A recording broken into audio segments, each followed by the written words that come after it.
Here's the cooler setup we used on our last camping trip. We're using a white canvas ground tarp and an additional white canvas tarp on the top of the coolers because the lighter colors do not absorb as much heat. In this segment, we've removed the top tarp to reveal an economy sleeping bag, which we keep the coolers inside. This little tip here will generally add 2 days to the length of time.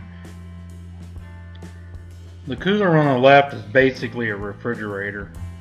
The cooler on the right, we just use it to store cold drinks in. That's why it's on the right end, the open end of the sleeping bag. It's easier to get to.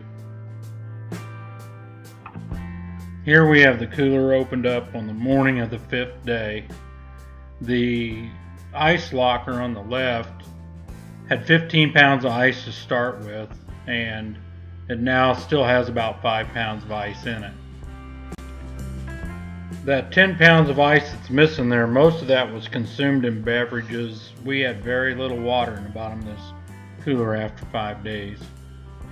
Here we've got the cooler all emptied out, and you can see there's still about 5 pounds of crushed ice there, and about 3/4 of those gallon jugs are still frozen, and we have drained off a little water out of the bottom to keep it below that level of that grill work.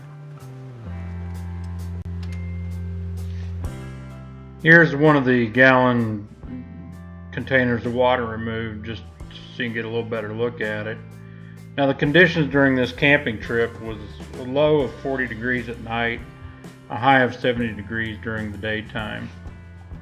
We would have been out of crushed ice in another day, but the cooler would have held up as a refrigerator easily for another 3 days.